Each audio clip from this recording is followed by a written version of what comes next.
once knew a nigga whose real name was William. His primary concern was making $1 million, being the illest hustler that the world ever seen.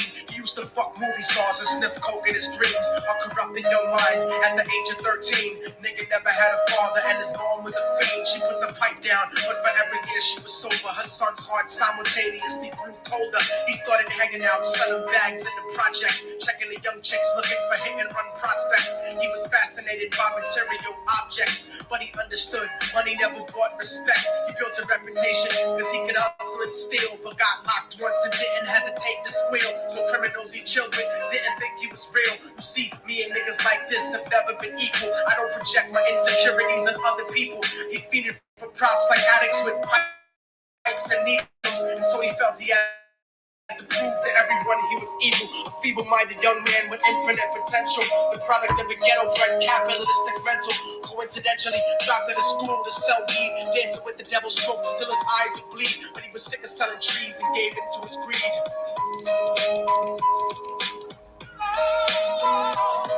Everyone trying to be trite, never face the consequences. You probably only get a month for minor offenses. Ask a nigga doing life if he had another chance. But then again, there's always the wicked that knew in advance. Dance forever with the devil on a cold cell block. But that's what happens when you rape, murder, and sell rock. Devils used to be gods, angels that fell from the top. There's no diversity because we're burning in the melting pot.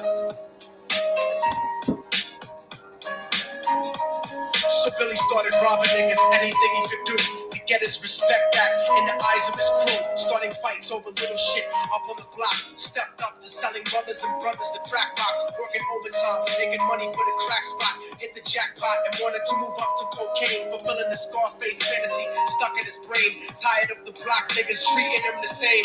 He wanted to be major like the cutthroats and the thugs. But when he tried to step to him, niggas showed him no love. They told him any motherfucking coward can sell drugs. Any bitch nigga with a gun can bust slugs. Any nigga with a red shirt can front like a blood. Even Puffy smoked any motherfucker with a red shirt can front like a fucking blood, huh? Standing in front of them, staring straight into their eyes. Billy realized that these men were well guarded. What's up with it, guys? Yeah, I didn't even want to jump on. I'm gonna take a few days off. Leave it up to the 2J cats to just run their mouths, right? Let me know if you guys can hear me good. The song. I don't even got my speaker. This is my phone.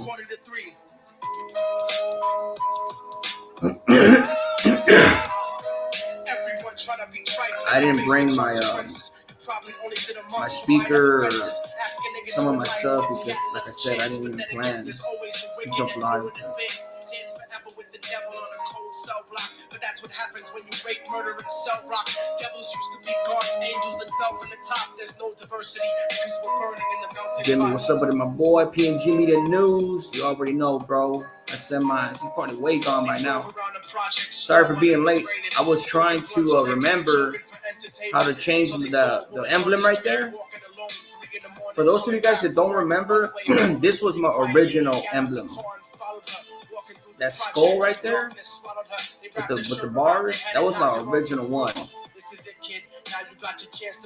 And shortly after that, I changed it to the one that I've had the longest, which is this one. That's the one I had the longest. So I was trying to look for it, but I would have to upload. It's right here in the upper on this side. So right now, I just put this one back on. I'm gonna change it back to the blue one. And yeah, I went to try to upload it.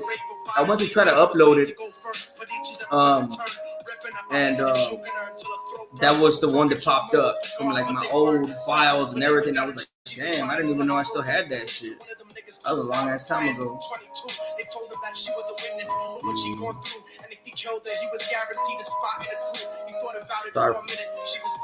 Starfire, yeah. Hey, Ellen Chat, what's up with the girl? Almost thought I sounded like that pendejo right now. What's up with the star?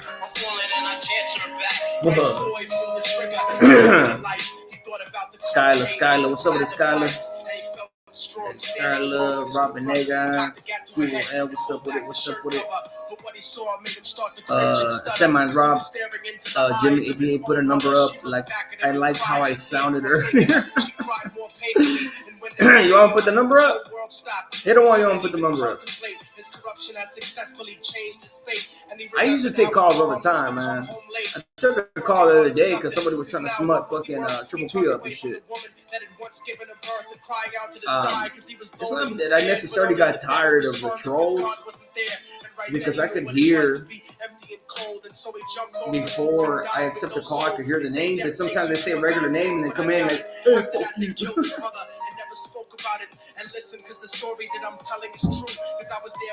Motherfuckers have a lot of time on their hands.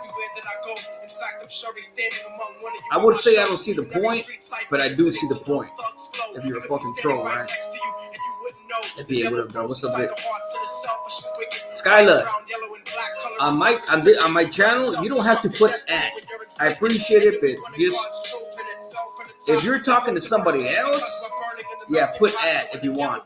But if you're talking to me, you just have to put regular because it's my channel. Appreciate it, though. Shark City Girl. What's going on with it, girl? I said girl again. What the fuck?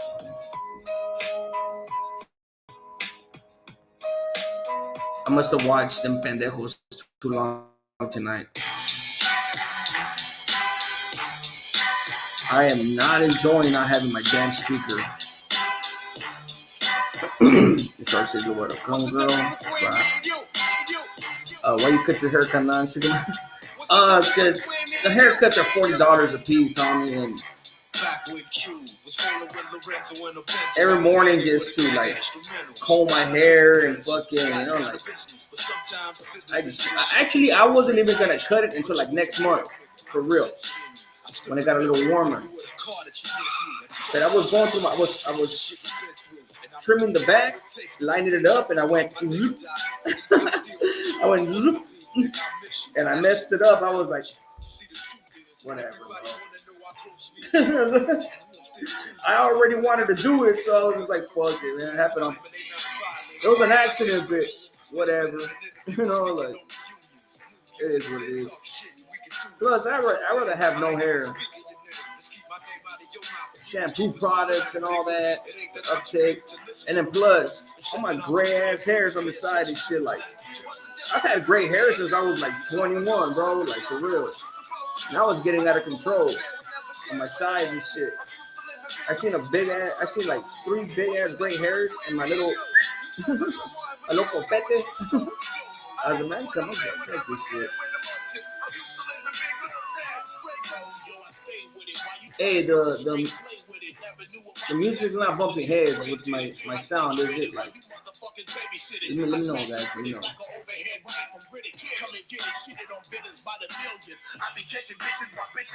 There we go. Ooh, nice.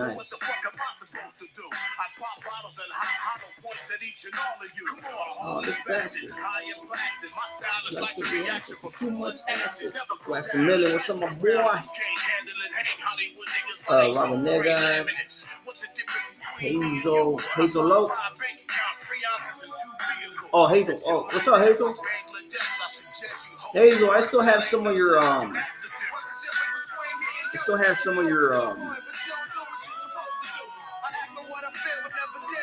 some of the what is it called? Not thumbnails, the banners that you did for me. Like Prisoners, Awakening, and one of them, and then I think I have 2 of them that I still use because I never changed them. But they're good. Appreciate you stopping by. Shut up, Slim. You see, Rudy Placencia. You will stay blessed and make your channel prosper. I appreciate you, homie. Have a good one, bro. I'm sure it is what it is. I'm gonna start putting more time into this channel, man. So far, I just like doing lives. You already know, man. I work too much, bro. How many jars you gonna try to put us in? You know what I'm saying? A day in the life of fucking Luis L. Looney from Logan. Woo. Triple L. I got Triple P. Jam 79. The kid was cracked. What's up with the jam? Scott, I'm here for it, homegirl. That's right. Oh shit, I better sing this. Let's see. Man, this is tripping tonight. What the hell?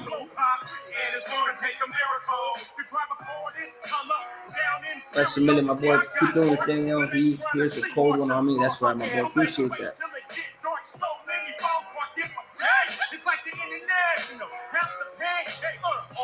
Shark City Girl, what that mean now? What do you mean? What does that what mean?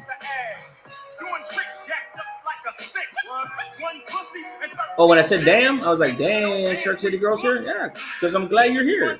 100%. Let's see.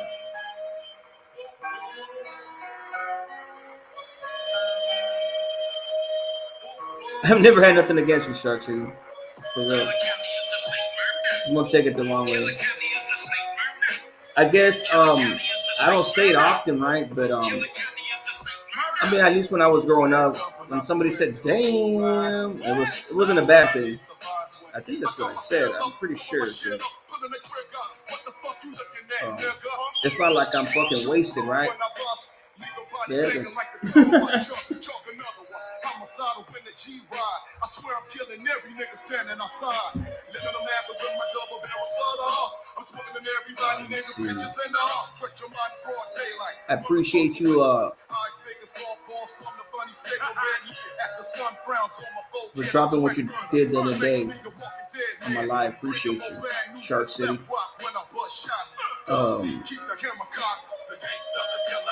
Jimmy says, let's go. I'll call you. You want to call me?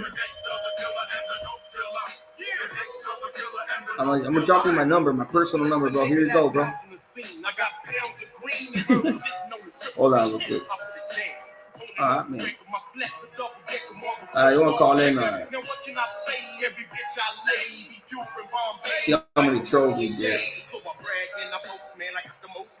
I make more deliveries than the postman. My homie Carlito broke me with the amigos. So now it's kilos, 5 and 6 double zeros. Now what's next? I'm stuck like Kotex. That motherfucker said I'm stuck like Kotex. On a regular basis, we got probate faces fighting federal cases. Cause ain't nothing realer than niggas getting they skrilla like a gangster, a killer. And that could be the dope dealer. If you guys ever feel like I say something, always ask me what I mean. It's never gonna be disrespectful. That's never my intention.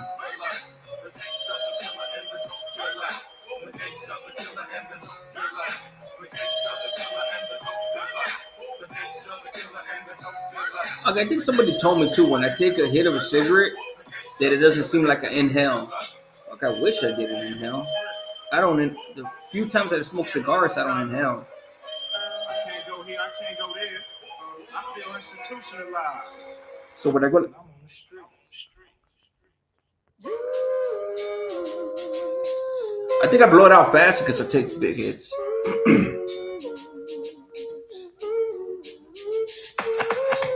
It's a bad habit. I gotta kick that habit. Like I said, I haven't smoked for that long. Imagine smoking weed in the street without cops harassing. Damn, I forgot the weed. Lifestyle cruising blue behind the waters. No welfare supporters. More conscious of the way we raise our daughters. Days are shorter, nights are colder. Feeling like life is over. It wasn't for me. Like a cobra. The world's hot. My son got knocked. Evidently, it's elementary. They want us all born eventually. Trooping out of state for plate. Knowledge. If coke was cooked without the garbage, we'd all have the top dollars. Imagine everybody flashing, fashion, designing clothes, lacing your click up with diamond rolls. Man, that's one. Wax, appreciate you, bro. Why the fuck is this tripping on me? What the fuck? Imagine that. Ooh. There you go. What that mean now? I already answered that, but I wanted to just put it up there. Jesus, swirling.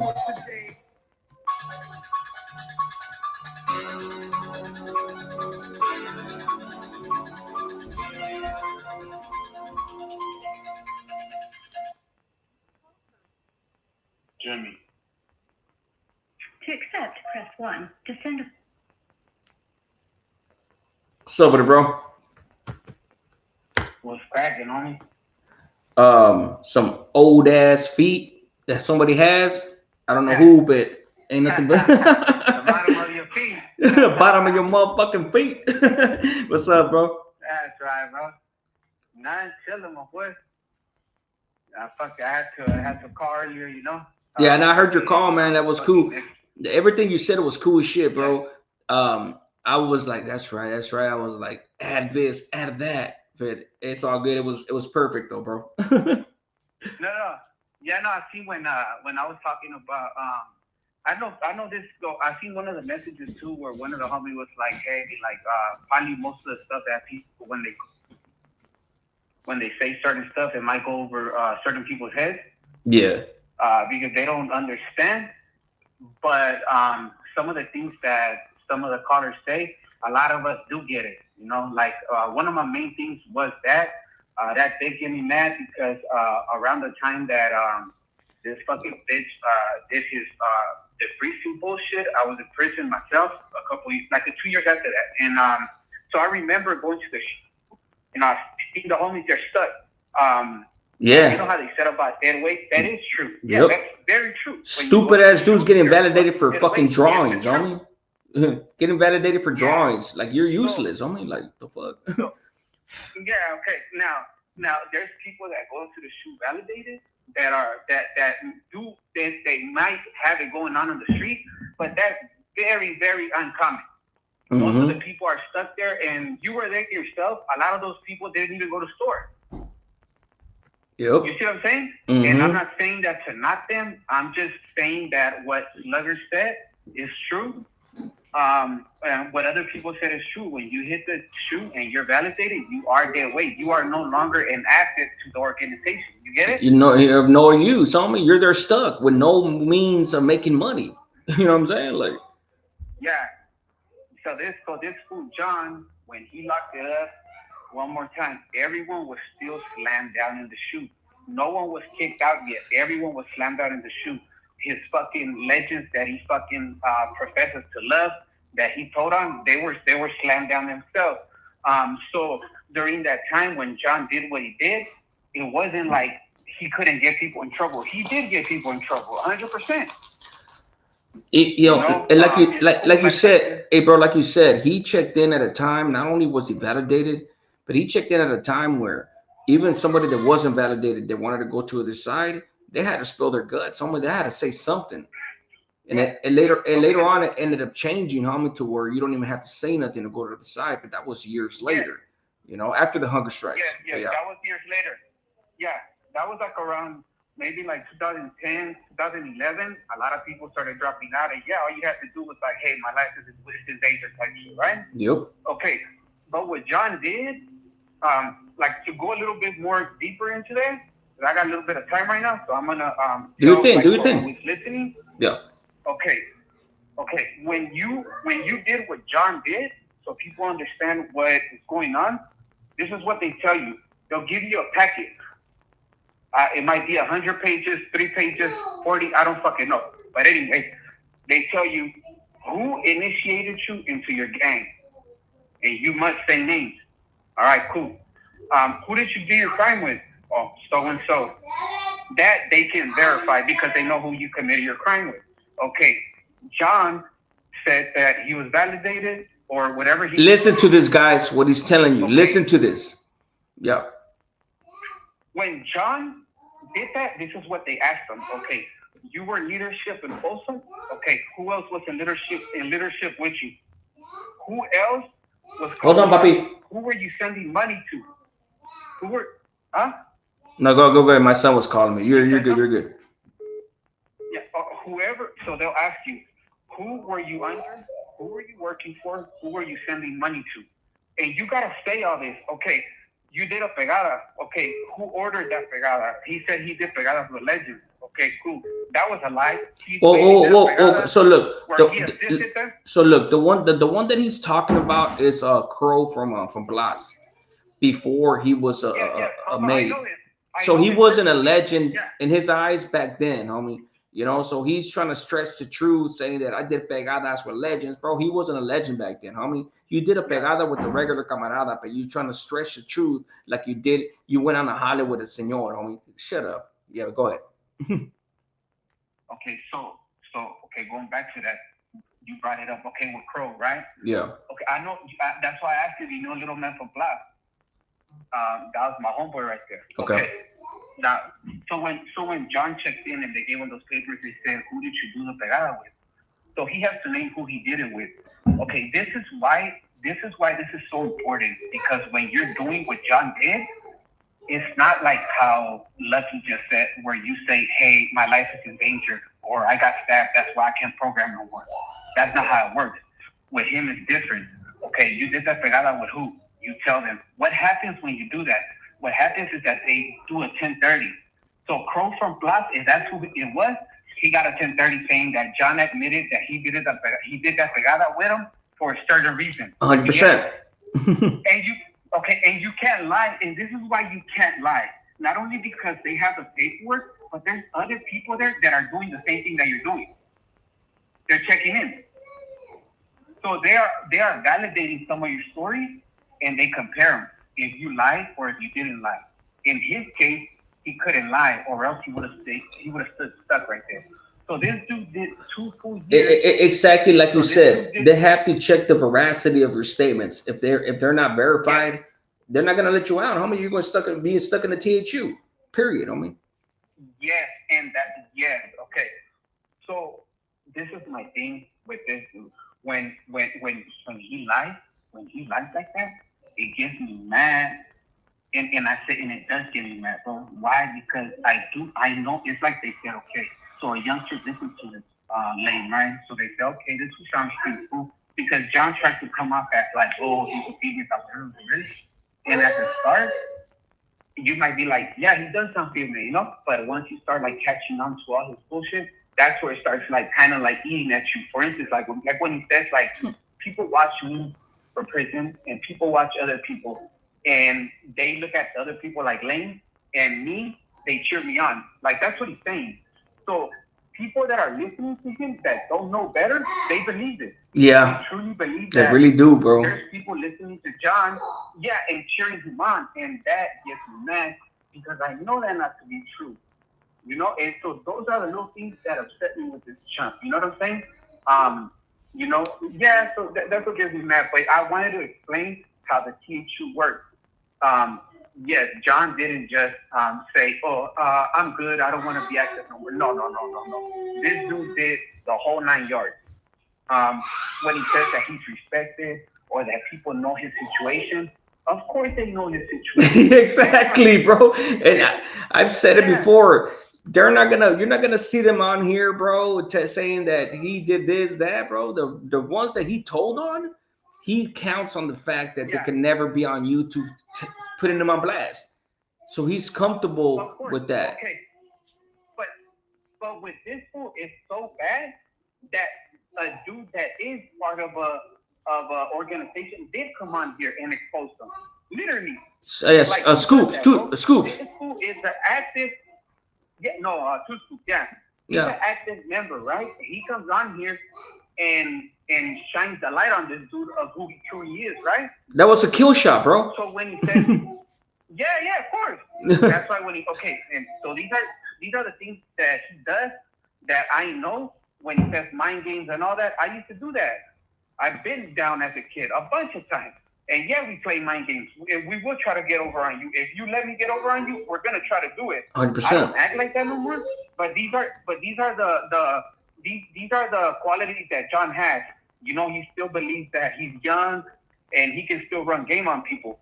Okay, so like when Two Scoops came out and exposed him, this is what he said. He said, "Hey, this is a gabacho, and he shouldn't be hold on, give me 1 second. Hey guys, while I have him on here, obviously I can't cut the homie out until we finish our conversation. But if you want to call back again once he's off, you're welcome to call back. It's not that I'm not trying to answer your phone call. It's just, I'm talking to the homie. Just like I will not cut you off either. Hey, go ahead, my boy. Yeah, So when he said that Agava shouldn't speak on the camarada, that would be true if John was active. However, exactly, homie. And this is an AB member, homie. What the fuck is wrong with that dude, bro? Yes, right. So these are the things that get you mad, because it's like, yeah. And I'm truly honest about it. If this fool would come out and say, hey, this is what happened, I'm gonna humble myself, and that's it. You know what I would say? Fuck it, I'll let up on this chunk. Why? Because I've done time too, and I know how it is, bro. When you do time, it's pretty fucked up when you get out. You know, you get out to a whole different world. That like you left thinking something was a different way, and when you come home, you don't have none of that. Like all that, like the time went by, the time went on without you. So I do feel bad for him, and that's sin. But since he doesn't come out and admit it, that's why. Well, because he still acts the way he. But that's the crazy part about everything that you said, bro, is on point. But the fact when this fool first started his channel, homie, he was humble. He voiced a lot of the things that you're voicing right now.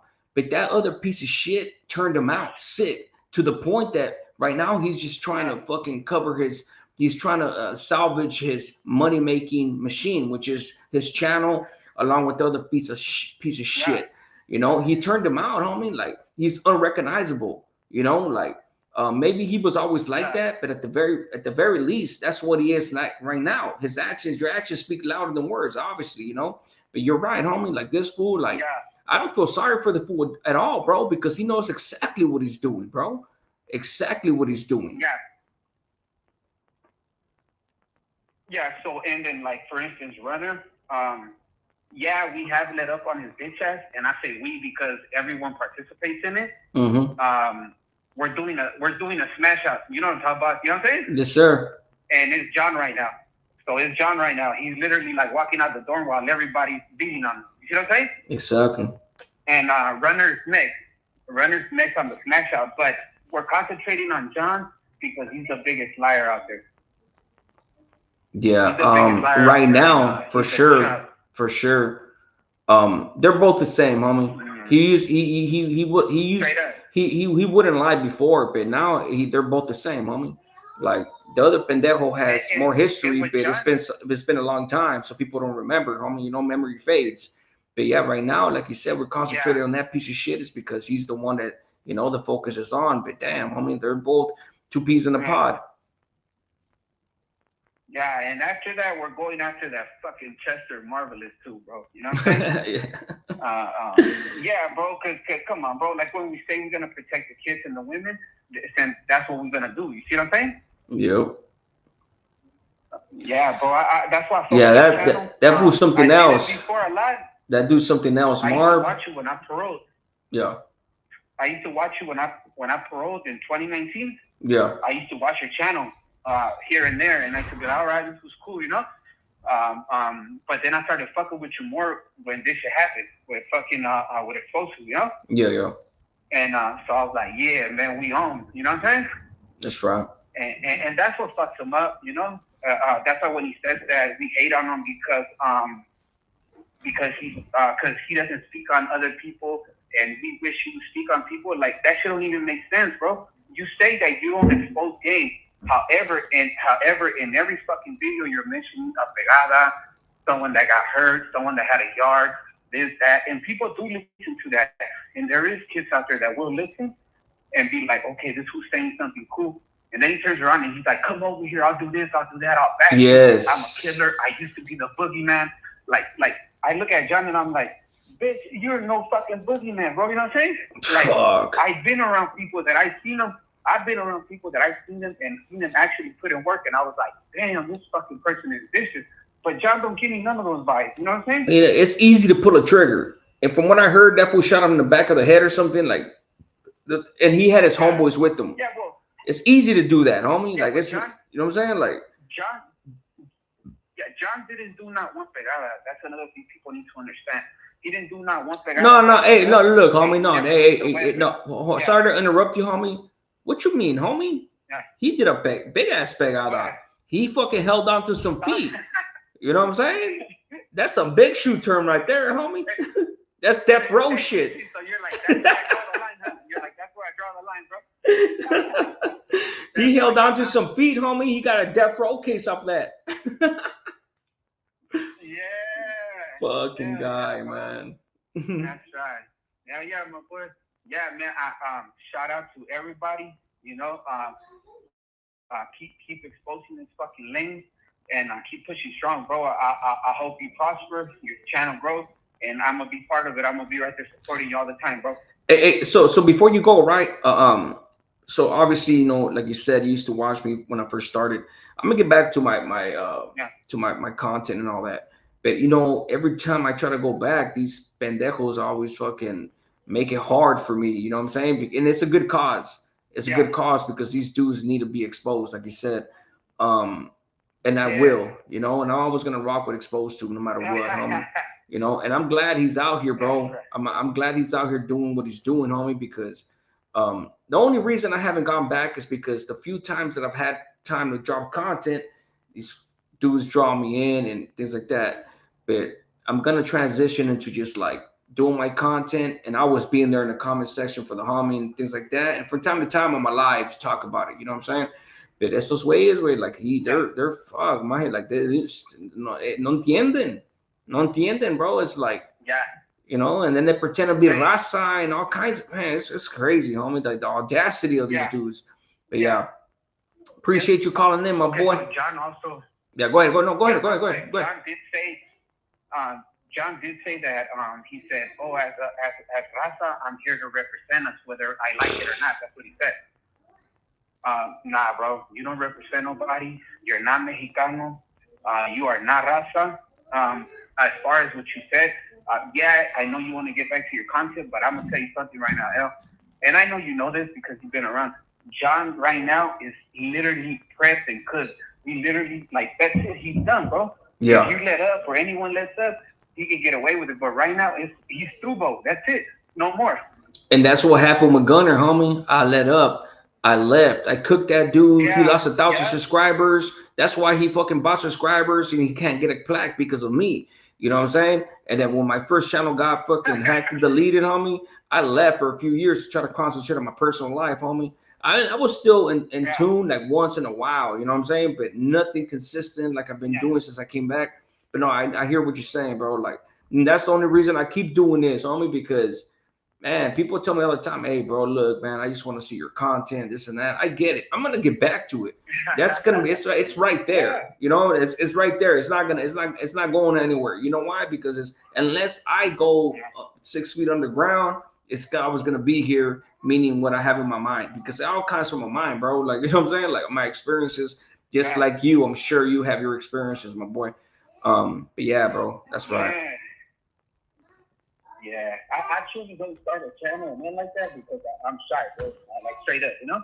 Yeah. Like I won't be able to like be on camera and shit like that, and I'm not down with putting like a mask or like covering my face. But I'll be part of that shit right there, talking shit, pushing on these lanes, you know. No, for real, bro. It's not yeah. It's not an easy thing to do to talk into a camera, bro, and you're talking to yourself. Yeah. You know. I know, bro. That's why I respect you, motherfuckers. You know what I'm saying? Yeah. It just you just gotta go. I mean, I've ran groups and everything in prison and everything like that, bro. Like, and like, you know what I'm saying? Like the NAAA and all that. It was supposed to be about that, but we were just having conversations. You know what I'm saying? Like, hell yeah, bro. And we were just having conversations. Picking up the clavo. Yeah, no, I was. Hey, bro, like, but it was always. It was, huh? Going to the restroom to fix real quick. No. What I'm saying by that, I know what you're saying, education, all that, right? When motherfuckers are doing their thing in there. But what I'm saying is like when I sitting there talking to the homies, nobody could really relate to the 12 steps and things like that. So what I used to do as chairman, you got a chairman and co-chairman and all that BS. Yeah. What I used to do was just like, hey, well, check this out. I mean, like, I'll read a paragraph of the 12 steps, is like, and then I'll try to relate it to us. And yeah, it'll turn into like neighborhood things, and dudes will start, sharing their stories from the neighborhood, what they did, what they feel bad about, things like that. I used to get things out of dudes, like, I'm not talking about like you know, their crimes or necessarily or snitching on them. I'm not saying that, but it's just like whenever they would say something how they grew up or not, I would like point out, you know what I'm saying, like the contradictions, and then you want to keep doing that, you know, all that stuff. But yeah, man, I appreciate you calling in, my boy. You never got those. Go ahead. Yeah. Hey, it was a pleasure talking to you, carnal. Yeah. No, you, if you want to finish your point, go ahead, my boy. I just ain't trying to keep you up, keep you here if you trying to leave, homie. You know what I'm saying? No. I said my piece. That's you know right. what I'm saying? Whoever caught it, they caught it. But you know, I truly like feel like we gotta expose these lanes. But it was a pleasure talking to you. I sent mine to the chat. And por favor, everyone show amor to the homie L from APA, straight up. I appreciate you, homie. It's not gonna stop, dog. All right, if I haven't stopped for years, it's not gonna stop now. All right, my boy. Have a good one, bro. All right. These last days until it is a paradise life relaxing. Black, Latino, and Anglo-Saxon. Yeah, I mean. Yeah, he knows what he's talking about, bro. Jimmy knows what he's talking about, man. Just off that conversation that when he called into Exposed to earlier, like just off that right there, I already knew. I only need to listen to you for about 2 minutes for you to know, for me to know that you actually been there, you know, like and I, likewise with everybody, you know, including me. Like I hold myself back a lot, believe it or not. You know, like what he was talking about earlier, as far as when this fool Officer Rhea checked in and all that. Like I remember the whole thing from then, 2005, 2004, all the way to 2009, like, you know, and even before, from when my homeboys used to tell me and things like that, like, because before that I was in the county jail, but yeah, it's a trip, man. It's a trip. I seen you about a few months ago. You came out. When you came out, L, then out of nowhere, everybody was attacking you. You were holding your own. I was like, what the fuck? All of a sudden, so you came back strong, and I expect that. A few months ago, yeah. Jimmy and APA, let's go. That's right, my boy. Appreciate you tapping in, homie. I don't know who called it. I think it was Sean that tried to call in earlier. You can call back if you want, bro. I stopped putting my call-ins a long time ago. I usually drop my link because to me it's the same thing, right? Like you could either jump on the I'm gonna drop my link. You could either jump on the live. You don't have to have your camera on. We don't need to see your ugly face.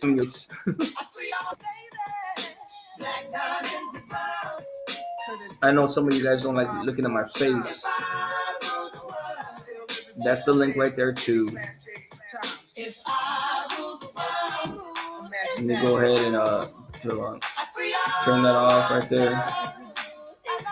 That's what I look like without my actual face. I don't look like that motherfucker too. Hold on. Right there.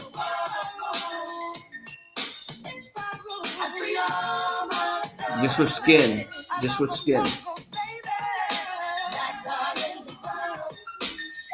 Snoop's Uncut. Snoop, ¿qué onda, güey? ¿Cómo andas, güey? Aquí nomás. Chileándola. Chilling. Oh yeah, Skylar, earlier you said it sounds good, but it doesn't sound the same. That's because I don't have my speaker. I'm doing everything off my phone right now and my laptop. Somebody else calling in, of course. To accept, press 1. To send voicemail, press 2. Hold on. What's up with it, man? What you got for us? Hell, What's up? Who we talking to, my boy? Sean. What's up, Sean? Tyreek. What's up with it? Tyreek Watson. That's right. What's up, man?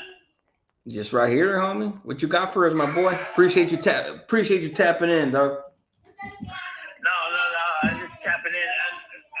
I'm curious. Just all these phony baloney motherfuckers. Just tapping into your into your channel, just saying crazy shit. From Gunner to Doug to a whole bunch of people just faking the funk, just faking it. I don't get it. I'm not used to all that shit. It's definitely a burden, I'll tell you that much. Yeah, man, I feel you, bro. I mean, yeah, but it's all good, homie. Like, hey, bro, I mean, we're prevailing. Half of this YouTube shit, I just laugh at because it's funny. It ain't even real. It's just phony shit. I mean, that they're trying to sell to somebody. I don't know. Maybe they're from Nebraska or fucking somewhere where they're not by the ocean, or I don't know, where they're not by the city or whatever, and they're just trying to sell some bullshit. And you know what? That's what they count on, bro. Like that's what they count on, bro. So right now, so one thing I do want to tell everybody, back when I know I keep saying it, but it's like it's the truth. It correlates to today. Back when Gunner lost 1,000 subscribers, when he did that, he said that comment about a 16-year-old girl's butt and all that. Right. I was on him. Every live, everything. Boom, hundreds of viewers, everything. And then my channel got taken down, whatnot. In hindsight, obviously, me leaving was what messed me up, and helped him, because all he did was bought subscribers and kept pushing. One thing I will say about that piece of shit is that he's relentless. He won't stop because he has no choice than not to stop, because that's his income. YouTube is his income. His lies and his made up stories is his income. He has no scruples, no type of shame to make up stories and everything, and that's what people don't realize. And he infected Officer Villa, the snitch, the debriefer, to the extent where they're twins now. They sound the same. Yeah, they're twins. You're definitely right on that. You know? Definitely right on that. Yeah. And to me, it's just history repeating itself. And unless if we take our foot off their throat, like I did, I took my foot off Gunner's throat and I left to try to work on my family.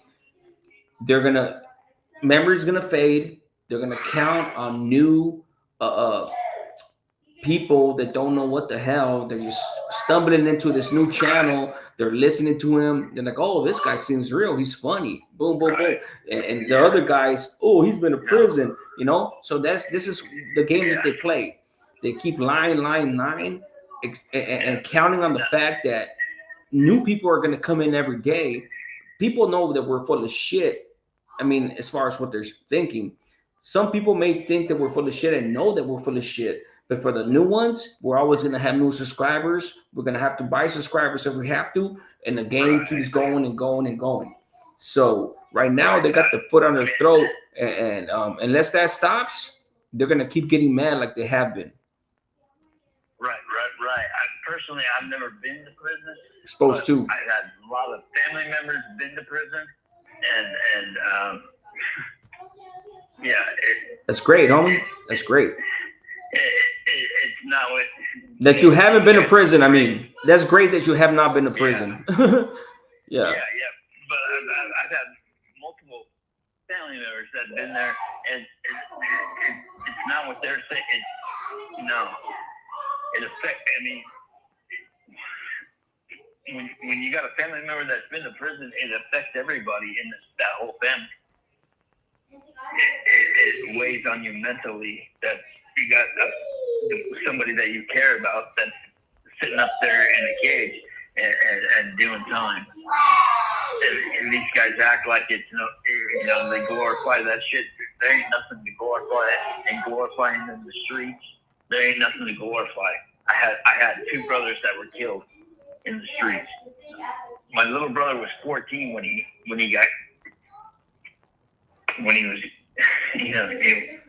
and my older brother, he was 22.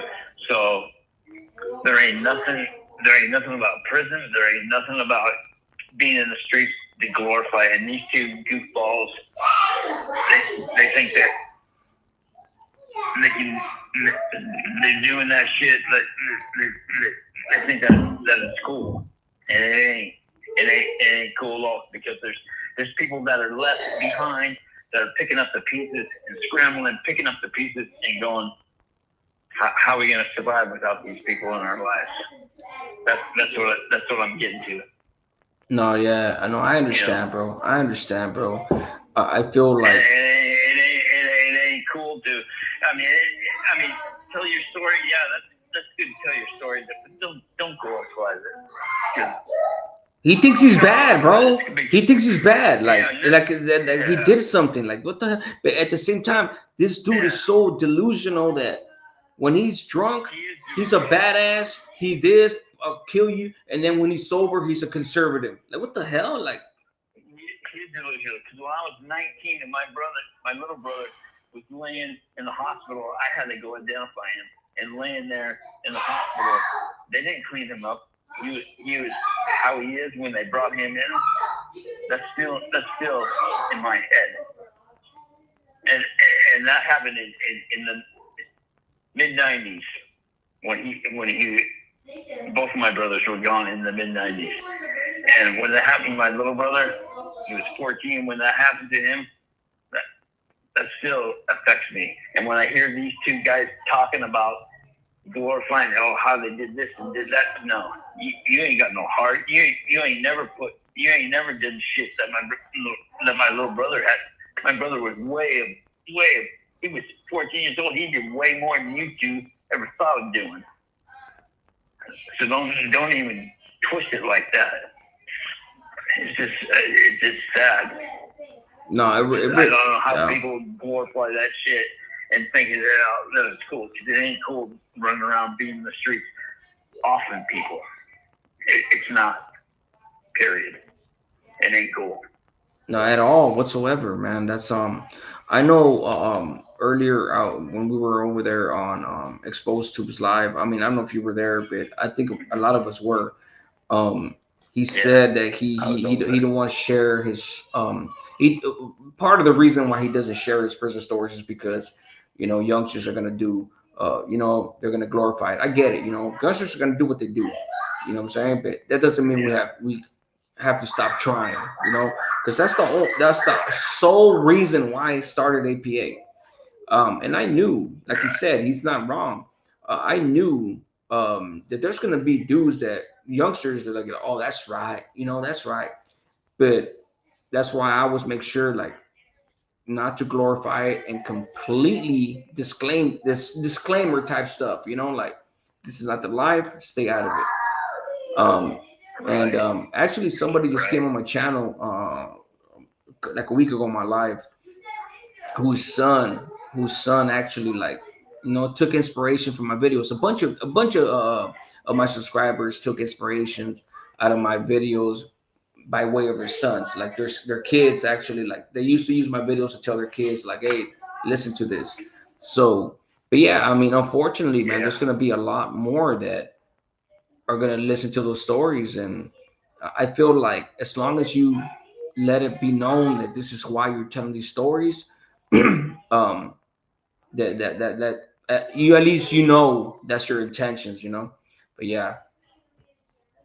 Yeah, because I can tell you from my side of the story, there ain't nothing cool about the police showing up at your house saying your little brother was killed. And I gotta go down to the hospital, and my mom's down there at the hospital. I can't let her identify. I gotta go in there and identify him. And I'm 19 years old. It's devastating, bro. That happened. It's devastating. you go in there, you think, oh, in your mind, you think, oh, you're going to go in there, he's all cleaned up, he's all nice looking, like, you know, like in a funeral person. No, that ain't it. There ain't no clean. No, he came in like he was, and he was like he was, and it was messed up. Yeah. And a lot of people need to get that through their head that this ain't a game. People lose their lives and their family members. Andy. Yeah. There's no end. I mean, you're always sitting there thinking about this and that, and it's always messed up in your head. You know, it never leaves you. So if you're gonna go out there and run the streets, just think about your family, think about your mom, think about your siblings, because that shit. If you got off 10, 20, 30 years ago, it's still in their mind. They're still affected by this. They're still going through this. It's still affecting them. They're still effed up about this shit. And the brands. You don't get over that. You don't get over it. It's not gonna end until, you know, obviously we're gone. You know, like it's super trauma. You know, like. So this shit about running the shit, I'm this, I'm that. No, that ain't cool. Out there running around doing that shit. Period. No, I get that. You know, I respect all the guys that the ones that did that and have been through that. But I don't respect the ones that are out here right now glorifying that and getting on YouTube and glorifying that. No, you guys are phony baloney. You ain't never been in it. You ain't never been in it. If you're out here glorifying that right now. Yeah, period. Exactly. And you know, I mean, that's straight up. That's true. That's 100% true. You haven't been out here if you're out here glorifying that shit. Nobody would do that. You ain't here running your mouth, glorifying, oh, I did this and blah, blah, blah, blah, blah. I'm this, I'm that. No. Like these two goofballs, you know. Nobody's doing that. Nobody would. You know what's out of your mind to be doing. You know that these two. Well, at first it was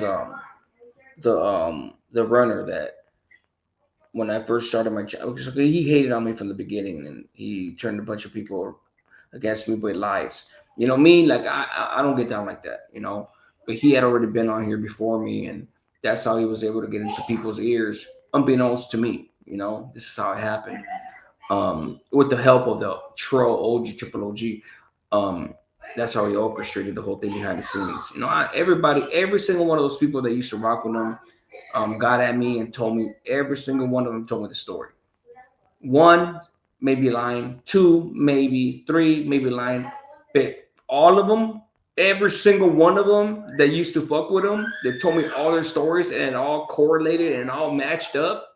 You know, like to me, it's like, wow. I mean, like, but my point is that he's only mad at he was mad at my channel because he used to try to talk shit, and because I'm not a preacher, oh, the youngsters this, he used to try to make fun of that, you know, like, oh, the youngsters this and that. I'm not gonna preach to the youngsters, because he assumed that it was like one of those things where it was like a preacher from the church or something.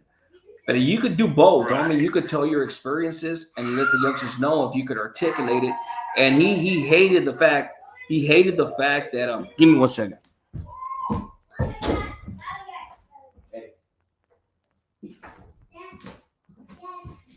Hold on, puppy.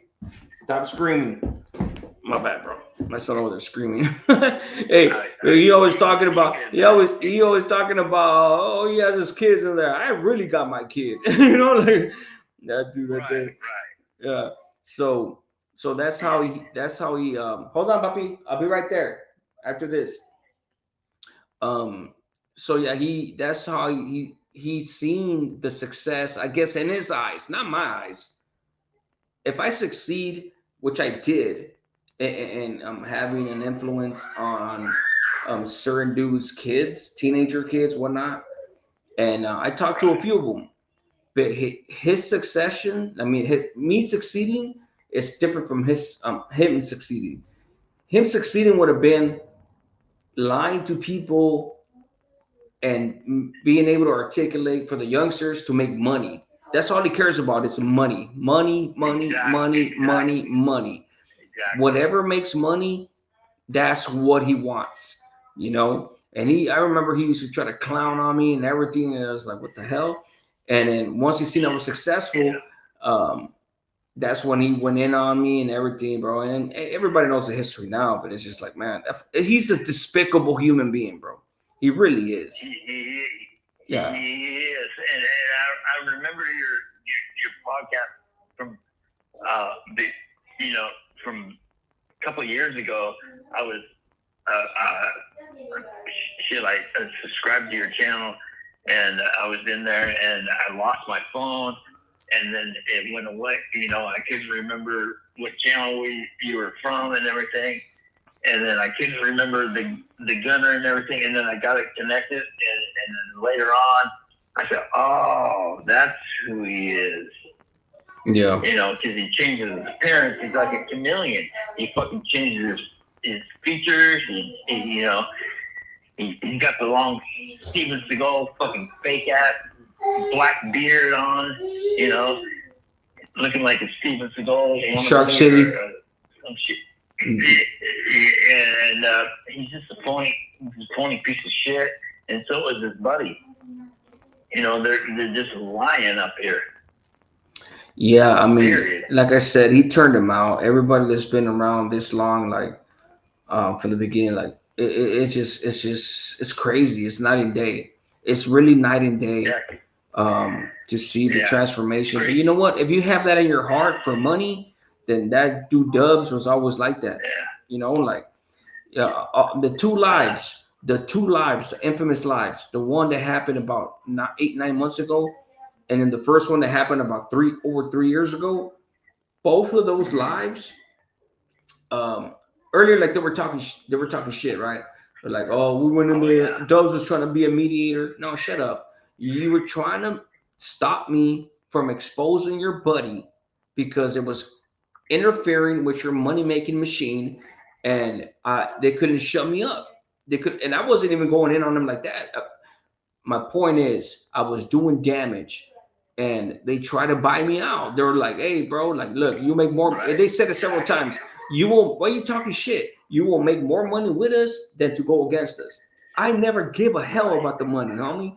Never. I'm not going to switch up. If they have a good cause, cool. I'll rock with that cause, homie. And I'll go on there and we can make money on a righteous reason, righteous cause, cool. But you're not gonna sit here and buy me out, homie. Like, and I could have made my channel could have been big, bro. You know what I'm saying? Super bigger than the first one. You know, but no, I refuse to compromise my morals, homie, my integrity. I don't think I'm better than anybody else, but I mean, I work for a living, homie. Like, I go to work, dog. You know what I'm saying? Like, I could support myself. Yeah, I get you, man. Let's do the straight and evil. The way he went on at your kids, you know, two of my kids, the mom's from Peru, and two of my kids are from, you know, the mom Peru, and the way that they say shit and the way that they condone certain shit. I said, nah, man. Once you say some shit about some kids and you say some racist shit, and I heard that shit. What they said about you, you know. Yeah. What they said about your kids. You know, oh yeah. No. That's crazy, bro. And I called them out. On live on that. I said, that's fucked up. But it's deny, bro. It's deny. No, they just wouldn't answer me at all, and I kept on pressing them on it, and they wouldn't say nothing. Well, what I'm saying, of course, they're not going to answer you. But what I'm saying is that whenever it makes it to the stream, they're just going to deny it. You know, like it's what it is, bro. What's the proof? And he even tried to say that 730 shooter Instagram account. He tried to say that I was the one that gave it to somebody, bro. I don't know how they got it. But I remember your account, and I remember when you told me that. You know what I'm saying? That's why I came out and they did a video on it, because I was like, yeah, motherfucker, you said that shit. You know, and you said there's so many foul things, bro. And it's just like, it's just crazy, bro. Oh, yeah. Like I told you the other night on your live. Shark City Girl, likewise. Go ahead. When it was on your live and they deleted it, they were talking about, I don't know who he was, but he had cancer, and Gun, whatever. I don't even want to say his name because I can't stand that. Just say Skittles, homie. His name is Skittles now. Skittles, Laverne and Shirley, Thelma and Louise, Golden Girls, whatever you want to call them. Yep. He said, when you die from cancer, I'm going to come over to your house and F your wife. Yeah, he's a piece of shit. As soon as he said that, I go, boom. I went on there and I said, I went on to, you can't be saying that. What are you saying, man? And they ignored me. And then they cut the live off, and you can't prove that they said it. There's no proof. PTSD, Shark City Girl. But I heard it from my ears. I heard and you know what? The good thing is that right now, it's a blessing, bro, that whether it's a blessing or a blessing in disguise, it's both. That we got exposed to, you know, catching as many lives as we can. Because otherwise people wouldn't have. Look at what they just said about, you just said that aspect of EBK, right?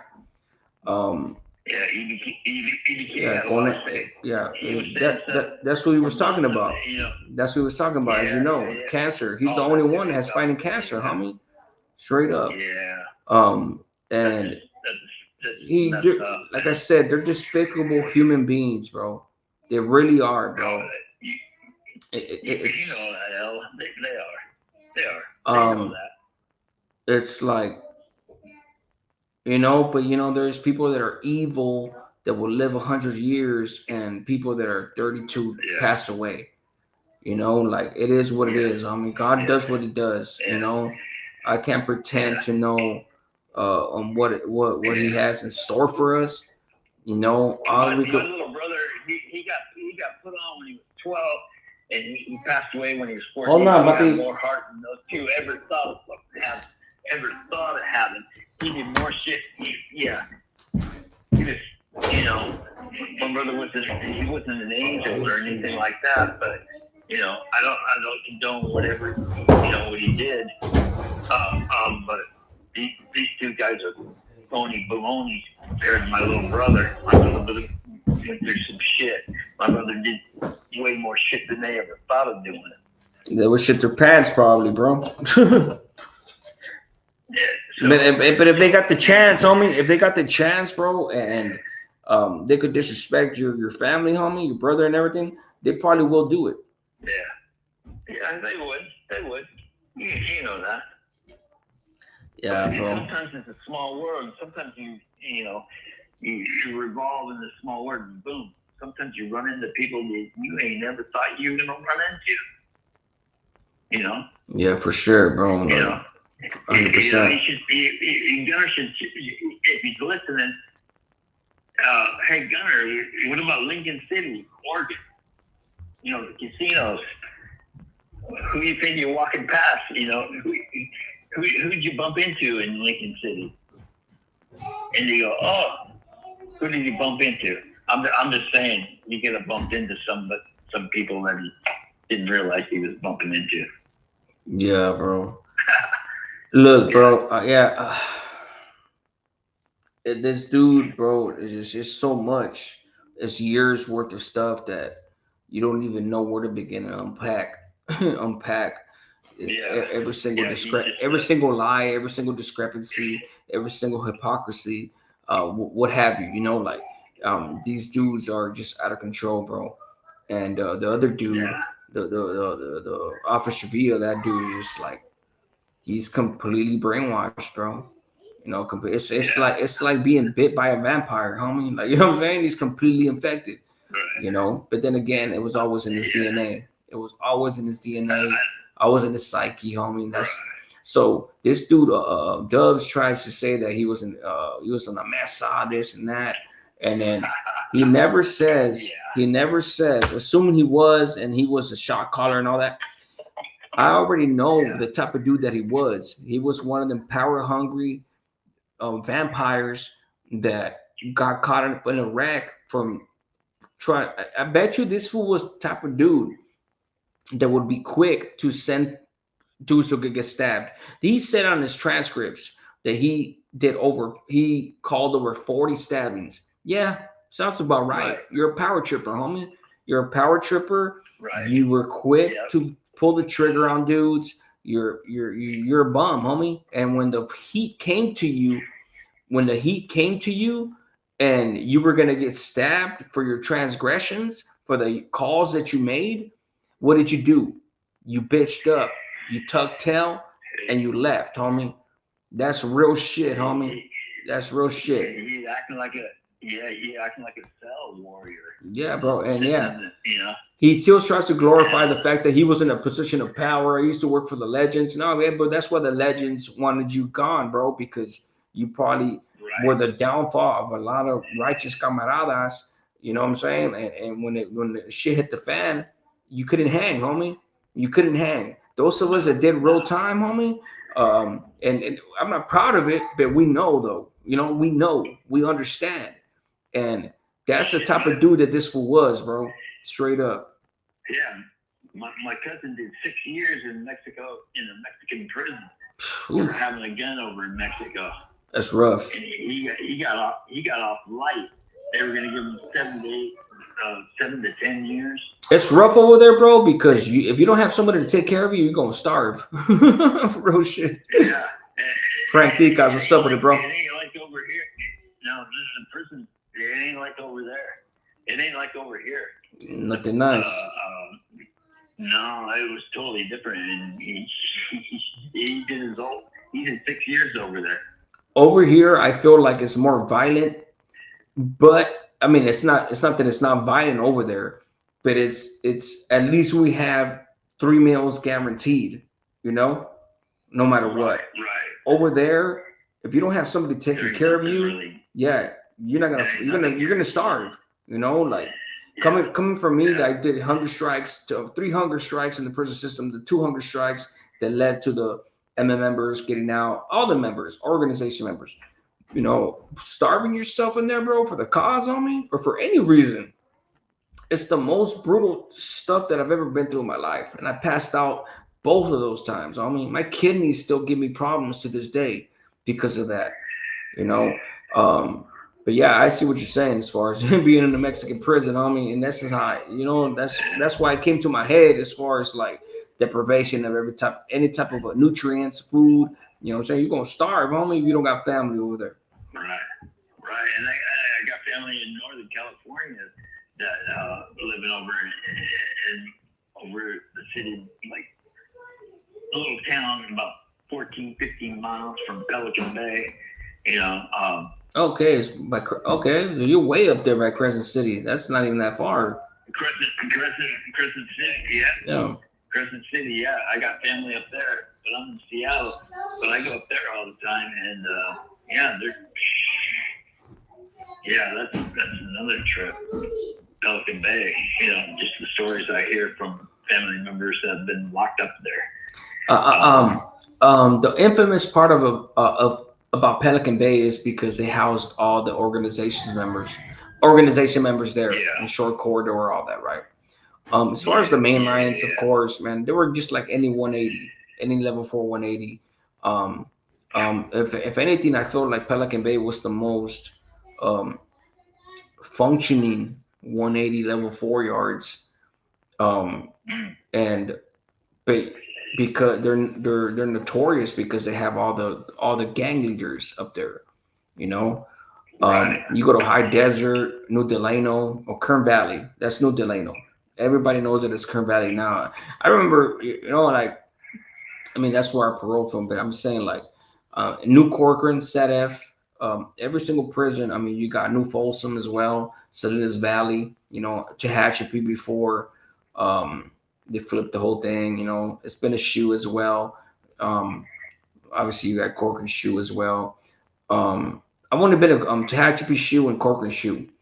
But before I left Tehachapi shoe, I went from Corcoran shoe to Tehachapi shoe. Around the time where they were kicking everybody out the shoe already. My MERD was going to be up within months. And they were asking dudes, volunteers, to go to Pelican Bay. And I almost asked to go to Pelican Bay. I said this before, because my daughter was born and raised in Oregon. That's borderline right there.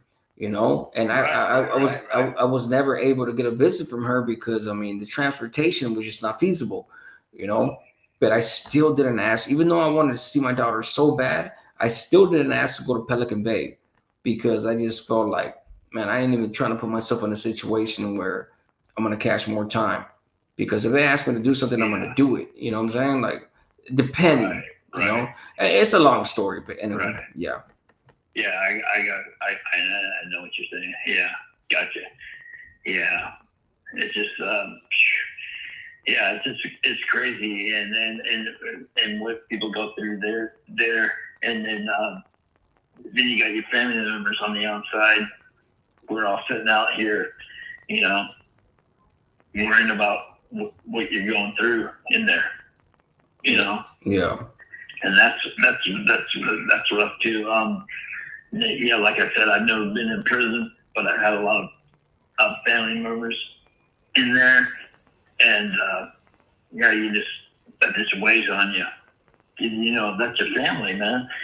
So of course you're gonna worry about being in there. If the shit goes on in there. 100%. Yeah. And you worry about them, and you worry about them every day, and it weighs on you until they get out, and then. You know what's a trip, bro? You know what's a trip? Like, I've been thinking about this for a couple of weeks. Like right now, especially after all these prison murders, right? Especially in Kern Valley. When I got to Kern Valley, bro, I mean, there was at least about five MM members, and then like 3 AB members. So the yard was all Popeye from Harper. All the dudes that you hear about, especially on Boxer's channel, Boxer Enriquez, like, obviously I didn't meet him till after, but I was on the yard with all of them, personally. And to me, and what I trip out on is that when I first got there was no stabbings allowed whatsoever. Instead what they were doing was putting 3 dudes on somebody, the idea being that the third dude should substitute the knife, and they were beating the shit out of dudes. Obviously before I left, that's when they first started stabbing dudes. After I was gone, and after I paroled, that's when, after I was already out, I guess the conventional wisdom for them amongst themselves were the organization members was that it was still fresh at the time. They had just barely gotten kicked out of the shoe, the lawsuit, all that, the hunger strikes. So they didn't want to kick up dust. They didn't want to get slammed down again. So they were still hesitant. They were still wary, ruffling feathers. But obviously now, they're more than comfortable now. Yeah, man, it's crazy, man. I seen the transition even from when I went out to the yard till now that I've been out, and now they're killing dudes, bro. At first they were scared, homie. They were, for lack of a better word, they were scared, homie. They didn't want to go warehoused. They didn't want to get warehoused again. They didn't understand the power of the lawsuit, I guess, or something. But yeah, man, they're killing dudes left and right, man. I guess it's a trip, man. And I just all that stuff's a trip, and it's a trip that people get on this internet and they're fascinated by this gang culture or this prison genre, this prison talk. Yeah, you know what? It's crazy how they call In it. this world is two different worlds. It's two different worlds. You- People don't even understand. It's two different. They're not on the same planet. It's a world that you live in, and you're free, and you run around, and you go to the store, and you do all you want to do. It's a beautiful thing. The folks that are the folks that are locked up and behind bars, that's a different world. That's what We're not on the same. We're not on the same planet. every time I get irritated at something, I just remind myself, like, remember when you couldn't move around freely? Remember when you couldn't just open your door and walk out and go to the store? Remember that? Like, and I'm not talking about like big irritations. I'm talking about just something small, you know, like being stuck in traffic. It's like, I don't know. To this day, I'm not I'm not tired of being out, bro. And granted, I only did 15 years. There's people that have been there for 20, 25, 30, 35, 40, 50 years, and they're dying in there, you know? But to me, a decade and a half is enough. Almost 21 years combined in my life doing time. But those 15 years straight as well, like, to me, it's like, that was more than enough, bro. And it wasn't just a long time. and it was just it just wasn't the amount of time, but the quality of the time, the violence, the shit that, you know, like on the 4 yard, you know what I'm saying? Like everything that I seen, what I did, it's a trip. Your mental capacity when you got out, what is your mental state? How your mind was when you got out. Yeah. Yeah, because I've had so many family members when they got out of prison. That shit just, I don't know, just their mind wasn't. They weren't the same. They're not the same as before they went in. So look, let me read this comment. Jimmy always coming through. During the hunger strikes, it was lovely for me and it was lovely for me. The Morelos would take care of me. I was a porter, but yeah, the homies were doing bad, passing out. Yeah. So obviously, you know, got on that, you know, that after, you know, the third day, that's when the nurses come and they start reading your vital signs and all that stuff. And all you can do is drink water from the sink.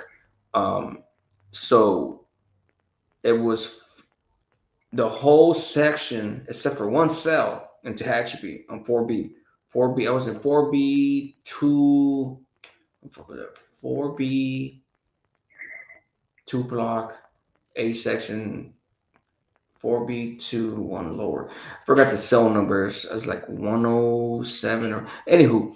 My point is, it was only one cell of blacks, and they were not participating in the hunger strikes. So they picked one of their trays.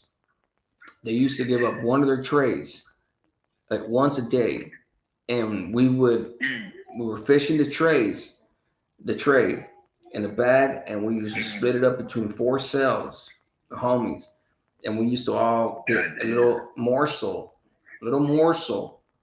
and that kept us going for a couple of weeks. But after that, black guys caught on, and they were sat there, and you know, it was messed up. It was really one of the worst times that I've ever done during those hunger strikes, and that's what allowed for the matter of fact, one of the Aryan Brotherhood members, like I said before, I mean, that's in my stories and everything. Todd Asker, the lawsuit, the short corridor in Pelican Bay. Todd Asker was the one to put his name on the lawsuit. Obviously, he was the one leading it. He was with me in one block on A Yard in Kern Valley in New Delano. But yeah, man, those hunger strikes, I mean, eventually ended up in the lawsuit. In conjunction with the lawsuit, ended up allowing all these MM members, organization members, to get out to the yards. You know, dudes died, bro. Dudes died from that. You know, Oh yeah. it was and this is around the time where a lot of us were asking ourselves, like we were just doing what we were doing, our duty. But a lot of us were asking ourselves, you know, like, hey, is it gonna work? But at the end of the day, it didn't matter if it was gonna work or not. You know, we're doing what we need to do. You know, what we're being told. You know, and you know, I mean, thank God, especially for them, that it worked. You know, like because I mean, nobody deserves to be slammed down like that indefinitely, bro. You know what I'm saying? I know they ain't angels. I know they, you know what I'm saying? Like I know they ain't innocent, bro. But damn, homie, like you keeping somebody systematically locked up like that warehouse for decades upon decades, homie, like that's crazy, bro. Yeah. Yeah. What do you think is gonna happen when you lock somebody down for that long? You know. Sheesh. I don't know. Damn. A lot of these people on YouTube that listen to this stuff, it's just entertainment. They've never had somebody locked up, or they've never been locked up, or they don't care. They just want some entertainment, and it's entertainment to them. And you know what? It's not entertainment because I've never been locked up. I have a lot of family members, and it's hard. It weighs on your heart, and it's sad that you got people that you care about that are locked up, that are going through this stuff, and they tell you about what's going on and there ain't nothing you can do about it until they get out. Yeah, no, they get out, for they real. come home, they get out, they ain't like what they was when they went in. And effed up in the mind. Because that shit, it weighs on your psyche. And when you get them home, man, you just gotta love on them, and even all the love, it just sometimes that doesn't even work, and it's sad, you know. And you got people on YouTube that, oh, this is just entertainment. No, this ain't entertainment. People really go through this shit. Families really go through this. When you get family members locked up, that have been locked up for I still got issues with 20, 30 years. People, I still got issues, bro, to this day, homie. Like either through my dreams. I think Shark City Girl earlier was saying she wakes up, basically trauma from she being locked up. I still have dreams to this day, and every time being locked up, and don't ask me what happens in those dreams, but when I wake up, like whether with my heart racing or not. Sometimes I wake up with my heart racing because it was a messed up dream. Sometimes it was just a regular dream, you know. Either I'm locked up with my brother or this, which I actually been locked up with my brother. But you know, like whatever it may be, when I wake up, like I'm out, you know, I'm out. I turn over and go back to sleep. But it's just like the little things like that, you know, the anxiety attacks, everything, bro. Like it's some shit. You know, I mean, I've been shot 2 different times and stabbed 12 times in that Centinela riot. Like, you know, to me, it's just like, and that wasn't a riot, you know, with the blacks. Like, to me, it's like everything, bro, from the county jail to gangbanging, you know, to shooting dudes, everything that I've done in my life. I'm sure, like, everybody else has done that has been part of that life. I mean, it takes a toll, bro. Like, we ain't fucking, we ain't that. The mind's gonna be the mind, don't we? Like, damn. Post-traumatic stress, PTSD, way before you went to prison, when you were running around the streets and you were doing your thing when you were free, you got a lot of that going on. 100%, bro. You have to have that. Anybody that's running around in the streets and have been caught up in the streets and doing that stuff, you're gonna have post-traumatic stress. Who's on the phone? That's Sean Tyreek. As far as next caller, please. Nah, he was just playing. Somebody else would have to call in. How's that? When we're done. No, bro, I hear you though, bro.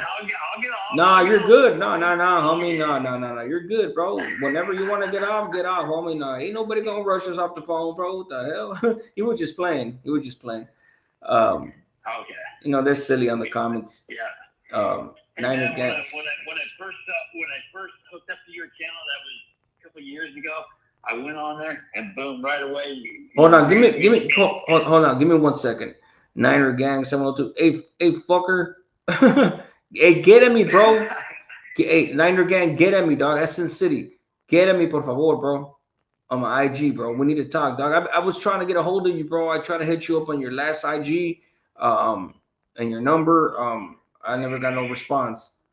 Por favor, let me know, bro. All right, go ahead, my boy. What were you saying? I was just saying when I first discovered your channel, maybe a year and a half, maybe 2 years ago, before all that shit went down with Run or whatever his name is, you know who he is. I saw that channel. I went on that channel and checked you out and everything. Boom, right away you're like, boom, you accepted me right in there, and it's like, oh, this is the channel, and you've been the same from day one. So you ain't never switched, man. You've been solid from day one. So I appreciate that. I appreciate your channel. You always come right on that shit. I mean, and that's the thing, homie. Like, I'll never compromise myself for nobody, bro. You know what I'm saying? Like, you know, like I said, man, dudes just try to like entice me, like, hey, let's make some money and all that. But I was like, look, homie, like, I'm always gonna be myself. Nah, let's tell these stories, bro. Like, nah, I'm cool. I ain't gonna do all that, homie. I'm straight, bro. I'd rather work for a living, homie. I only got one life, homie. Yeah. We only got one life. You know, like, that's right. What I leave on this earth, homie, for my kids and everything, bro, is what I want to be remembered as. You know, and that's not the whole reason I'm doing it. All I know how to do and how to be is myself, bro. Real shit. For better or for worse, dog. I ain't perfect. I ain't perfect at all, homie. But what you see is what you get. You know, like, that's just what it is. That's right. That's all you can be. Be yourself, and it is what it is.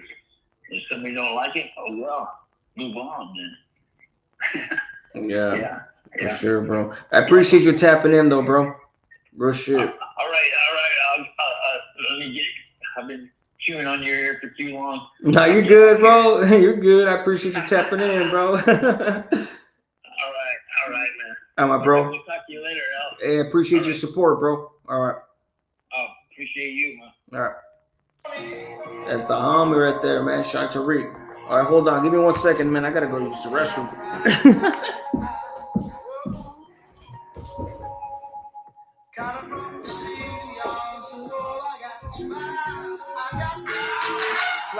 Give me some brew and I might just chill. But I'm the type that like to light another joint like Cypress Hill. I still do these spin loogies when I puff on it. I got some bucks on it, but it ain't enough on it. Go get the S-T-I-D-E-S. Nevertheless, I'm hella fresh, rolling joints like a cigarette. So fast across the table like ping pong. I'm gone, beating my chest like King Kong. And some wrap my lips around the phone. And when it comes to getting another soggy, fools all kick in like Shinogi. Homie ain't my homie to begin with. It's too many hands to be. Probably let my friend hit me. Unless you pull out the fat crispy. $5 bill on the real before it's history. Cause fools be having them vacuum lungs. And if you let them hit them a bring you hella down. I come to school with a Taylor on my earlobe. Avoiding all the flixies and skeezers and weirdos. Got me throwing off the land like where the bomb at. Give me $2, you take a puff and pass my bomb back. Suck up that drink like a Slurpee. The serious, but will make a nigga go delirious like Eddie Murphy. I got more growing pains than Maggie. Cause homie snagged me to take the drink out of the bag. I got 5 on it.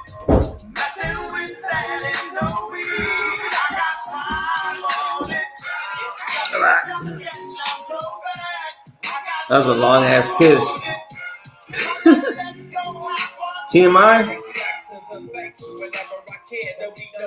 I'm so keyed up, so the joint be burning my head. Next time I roll it in that half, to burn slow, so the ashes won't be burning in my hair, bruh. Who just get hit, but they know they got a bitch in debt. I roll the joint that's longer than your experience. Yeah, hit me up, bro. If you get high off me for free, hell no, you better bring your own with cheap. What's up, no baby, sit that, better pass the Put on Jimmy.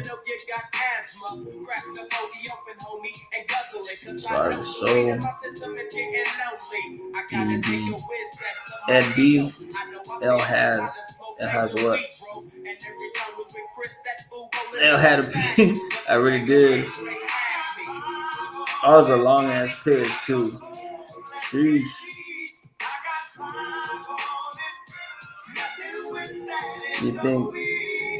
If you think John is a piece of shit, hit the like before I would appreciate you. Hell yeah. Ya le di that up there. Está haciendo un poquito de frío, ¿no?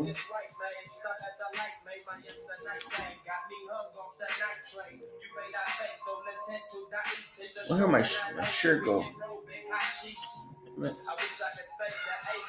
Es que está haciendo frío.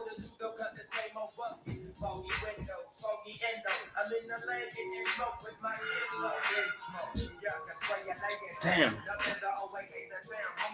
I lost my shirt. Then again, I ain't home, so.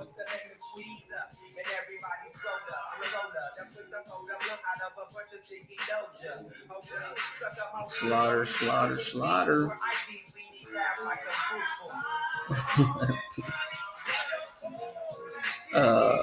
Person like it was Dubs painted a grill. Imagine just like if you see them do it, just just crack it one good time on me, like, and then we'll go from there. Who the fuck is John? John Villa, bro. Dubs, the joke. The joke of YouTube. And the biggest joke is actually the biggest joke, right? He's the biggest joke right now. But the bigger joke is Gunner. Y'all know me, still the same OG, but I've been low key, hated on by most these niggas with no cheese. It's crazy because new subscribers and everything that they see things, they think that we're just hating. If they already know. If they only really know. This is Dub's song right here. Oh, the Informer. At night I can't sleep. I toss and turn, candlesticks in the dark, visions of bodies being burned. Four walls just staring at a nigga. I'm paranoid. The shellac. I don't let homie put some shellac on that shit. But I ain't going out without a fight. See, every time my eyes close, I start sweating. The blood starts. He was saying earlier that he tried Just for Men, but it wasn't good enough or thick enough or some shit. Well, yeah, it probably wasn't thick enough because you're used to your fucking boyfriend's chorra, motherfucker. A black suit and a cane like my own. Some might say take a chill beat, but fuck that shit. There's a nigga trying to kill me. I'm popping in the clip with the blow his window. rapist with Every 20 that. seconds got me peeping out my window. Investigating the joint for traps. I don't think you can't rape the women in prison. As far as John goes, you can't rape the women, homie. So ain't nobody try to rape him. He just let him do it. Can't rape the women, bro. Even though rape is nothing to be played about.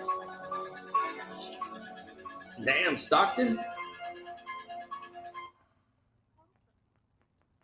The blood of Jesus. Ay, To accept, press 1. To send a voicemail, press... Sangre de Jesús. What's up with it, my boy? What you got for us? What's going on with the blood of Jesus? Yeah, and the blood of Jesus all day. What's going on with everybody, man? We just chilling, my boy. What's going on with you? I'm just keeping it bloody right here. What's going on with you, man? You keeping your face nice and bloody or what? I'm not trying to keep it bloody, bro, but I mean, you know what I'm saying? Why not? Like, Why not? Why are you trying to keep it bloody, bro? because I ain't Trying to die in your sin or what? Oh, that's what you mean. I kind of figured that. Yeah, as far as Jesus, of course. I mean, I thought you were talking about fighting or something like that. No, of course I don't want to. Not with me. I'm just saying, you know what I'm saying? Like, yeah, no, I appreciate it. What's going on with you, though, bro? Oh, man, I'm just trying to enjoy my life with the blood. What about you, man? just trying to live in the day. How's your night going, bro? I hope you're having a bloody night. Hey, bro, I am. In that case, I really am, homie, with my kids and everything, bro. Just trying to take it a day at a time, homie. Exactly, bro. That's how you do it, bro. One day at a time, bro. And you start learning about forgiveness too, bro. The blood of Jesus will forgive you, bro. Isn't that a blessing, bro? I definitely hope so. What do you mean about hope so, bro? You don't have confidence? Not in myself, no.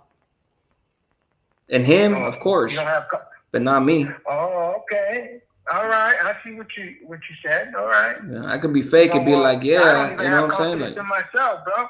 Yeah. I don't even have confidence in myself either, bro. So I get it. You know, I only have confidence in what Jesus did for me and you, bro. Yeah. So that's the only confidence that we need in life, and everything falls into place. You know, everything inside of the blood is life. Everything outside of the blood is death. You know. 100%. I feel like I'm the one lacking. You know what I'm saying? Like I ain't ready for it. You know, not 100%. I mean, I think I'm there mostly, but I'm definitely realistic about not being fake about it. You know what I'm saying? Like, so in that sense, yeah, bro. I haven't fully accepted them in the, you know, as far as your terms. You know what I'm saying? As far as how you see it, as far as you know what I'm saying? Like to me, it's like I have some work to do on myself. You know, I guess that's what I'm trying to say. And hey, bro, I have a lot of work to do in myself too, bro. That's why I gotta keep it bloody, because there's a lot of work that I need to deal with, bro. Remember, you talking to a man that has a lot of issues in life. I got a lot of issues in life, and the blood of Jesus Christ covers all my issues. That's why, bro, the blood of Jesus is not about, oh, I gotta get my life together before I come to the blood. No, you come to the blood of Jesus, and he'll give you the wisdom to get it together. I hear you. It's not about, oh, I'm ready. No, you'll never be ready, bro, because you will always live based on what you like to do and how you want to live your life. So you're always going to have that mentality, you over everything. But when you have Jesus Christ, you're going to start understanding that, hey, man, I got a lot of issues that I need to fix, bro. I got this issue right here. I got this other issue. Man, I got to keep it nice and bloody, you know, because I got issues everywhere. I hear you. So you talking to a man with issues, bro. Yeah, who doesn't, right? Exactly, bro. I'm just trying to help you see life. Hey, you don't gotta try to fix your life, bro. Only religious people try to fix your life. If you're a child of God, brother, it's different being a child of God and being religious, bro. Even the devil's religious, bro. Even the devil goes to church more than me and you put together, bro. Oh no, 100%. No, you know what? That's a great point that you made, bro. And at the same time, well, what you're saying, to add to what you're saying, like I'm talking about within. I'm not talking about going to church necessarily or fixing my life to that extent. I'm talking about fixing my internal belief system. You know, like I said, not wanting to have a perfect life necessarily or whatnot. It's just my doubts. You know what I'm saying? Like What do you doubt? What are your doubts? Is forgiveness? I know the doctrine when it comes to Jesus and everything, right? I trust me, I know it, man. I know the scriptures and everything. I'm just saying, like, everything that I've read, you know, I've delved into other things too. So I am 90% in Jesus camp, no matter what. That's how I grew up. That's where I'm going to stay, no matter what. But it's just like the doubts that I have, that I told you earlier, as far as me being worthy of that. You know what I'm saying? Like, and it has nothing to do with me living a perfect life or not sinning, because we're all gonna sin, homie. That's why he died for our sins, right? I'm just saying, bro, like when we're talking about this, homie, like I'm just being real, dog. Like, hey, so let me ask you a question. Go ahead. Because I cry out the blood of Jesus, you think I'm better than you? No, of course not. Okay, thank you. So we all struggling with the biggest enemy in life is called sin. That is our biggest enemy. So sin, there is not one person that has defeated sin or has submitted sin totally, bro. Everybody, I don't care if you're the president, I don't care how much power you have in your life or how poor, how rich. The fact that we all have one flaw in our life, and it's called sin, that nobody has defeated that enemy. That's why it was so important for Christ to shed his beautiful blood, right? To defeat the enemy that you and I cannot defeat, bro. Like, you tell me one person that defeated sin. So of course we're not worthy of that, but that's what makes it love. It's like sometimes your kids are not worthy of mercy, but guess what? You still show them mercy, right? Because even though they don't behave, you still show them mercy because your love is greater than their mistakes. Your love is greater than their failures. And that is what the blood of Christ is all about. Is that the cross, the blood of Christ, is just reminding you will never defeat sin. You will never defeat it. That's why I provided a sacrifice of sin for you. Life is a sacrifice. Do you believe that? Life is a sacrifice? Mm-hmm. In his name, of course. Yeah, you sacrifice every day for your kids, right? Yeah, we all. Yeah, oh, yeah, of course that too. Yeah, we all sacrifice for sure. Okay. It's real love. What do you think that actually comes from? What do you think that pattern comes from? You already know the answer to that. It comes from God creating you after his image. Because God made you after his image. It's in your skin. It is in your life to sacrifice your time, to sacrifice your will for your kids. It's just in your nature to sacrifice. Yeah, 100%. We're always going to be sinners. I trust me, like I said, yeah, I understand, bro. I'm the biggest one, bro. I'm probably a bigger sinner than you. And I've never been in prison, but I guarantee you I'm a bigger sinner than you, bro. You know why? Because I see my sin. There's times that I see certain things that I should not do, and guess what? I go against what is right, and I do the wrong. And so I'm a bigger sinner than you. Romans 7:14. But guess what? The blood of Jesus is perfect when I'm not perfect. You know what Romans 7:14 says? And I'm not an expert in the Bible, even though I've read it a few times, yeah. But that's a verse that always stuck with me. You know what that says? 7:14 Romans. I don't. It's basically what you just said. Even though we try to do good, we're of sin. We're born of sin. You know, even though we try to do the right thing every time, we're still sinners, and we're going to continue to sin, whether in our thoughts, in our actions, and whatnot. All the while trying to do what's right.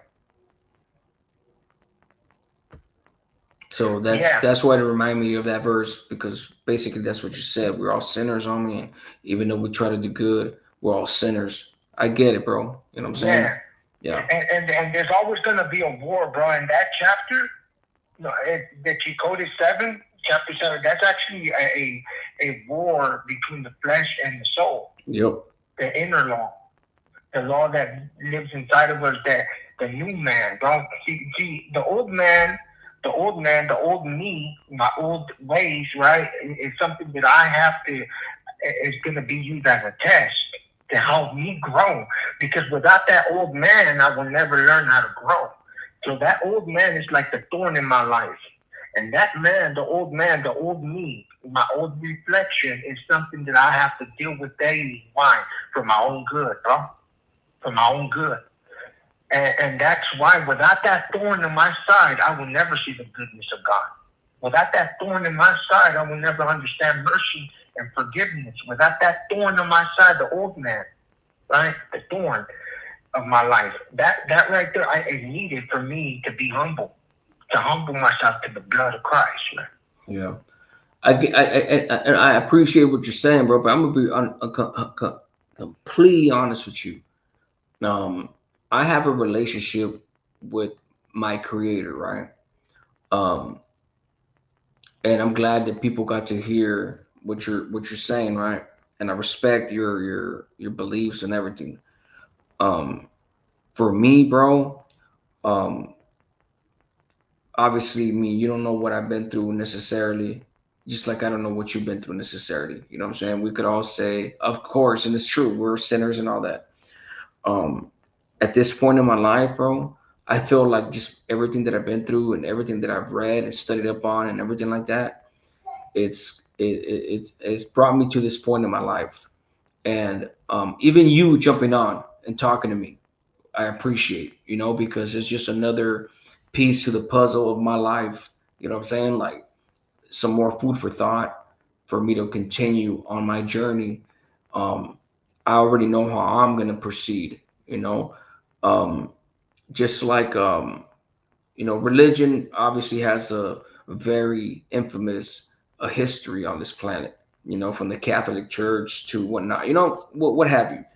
Um, I don't feel like the sense of even if it's a priest or whatnot, um, sinning and doing the unforgivable towards kids or whatnot. I don't feel like that's a reason for somebody to smut up the whole religion. I get it, even though religion has been used to control the masses and all that, from the Crusades, to the, what I'm saying, to the Muslim, everything, bro. Um, so at this point, to me, because I have delved into it, I feel like I'm in a stage in my life where I do believe in God, 100%. I do believe in God, bro, and everything that you're telling me, um, no disrespect. I mean, I've heard, and at the same time, I appreciate you coming on here, and I actually like the fact that you're on the journey that you're on right now, that you're confident and not being perfect, that you're confident in knowing that you're a sinner and confident in your own religion, your own beliefs, you know. And my point is that I have my own beliefs, and yeah, bro, appreciate you jumping on. It's Yeah, yeah, and I just wanted to clear one thing up, man. Yeah, go ahead. I'm not religious. I'm not religious. I'm a child of God. You're spiritual. There's a difference in being religious and being a child of God. And I understand that a lot of people have a misunderstanding of who Jesus Christ is, and they think it's just a religion. Nah, it's not a religion. He came into the world, and he came to man made it a religion. I get you, 100%. Yeah, exactly. Yeah, They made it a religion. What do you think when you saying you start mentioning all these religious people that use the Bible to control people? Yeah. The Bible was never made for that way. The Bible was made to reveal the Son of God. Now, it's like a car, right? I'm going to use the car as an example. The car is made for a specific reason, right? To take you from A to B, right? But you can use a car for a weapon. It doesn't mean that the car was made to be a weapon. It's being used that way. 100%. Right? That is what the Bible too, because the Bible, right, is giving us the revelation of the coming of Christ and what He did for all of our sins, right? Because sin is one of the biggest enemies of man. But people use the Bible to manipulate people. 100%. They use the Bible to start off wars, and the Bible actually says that the whole purpose of Christ coming in the world is to die for our sins, because there's a death that has to be defeated. That's another one, another enemy that we don't even think as death being the enemy, but that's one of our enemies, is death. So the whole purpose of Christ coming into the world is to defeat all His enemies, so every enemy can be put under His feet. And it's not to control people and manipulate people. No, it's to reveal the Son of God from the beginning to the end. It's to reveal where sin started and the ending of sin, where sin is going to be destroyed at the end.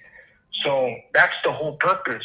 That's why we all have flaw. We all have that flaw called sin, because that's an infection that people don't see it as an infection, but it is, because it spreads. It spreads. And it spreads to kill. But yeah, man, I just wanted to have this bloody conversation with you, man. Thank you for the blood talk, man. 100%, bro. Appreciate you tapping in, bro. And another thing, man, I made some bloody reactions about you, bro, and I just want to tell you, don't take it to the corazón, bro. It's just my bloody reaction at that time, bro. You're good, You're good. So don't take it to the corazón, bro. Just letting you know, don't take it to the corazón. You know, don't let my words affect you or any type of way, because I'm just giving my bloody reaction, bro. I have thick skin, my guy. I understand, homie. I've been here for years, but I appreciate it. All right. Yeah. Hey, be safe, bro. Keep it nice and bloody in the blood. And God bless, homie. All right. God bless you. Keep your blessings bloody, bro. That's right.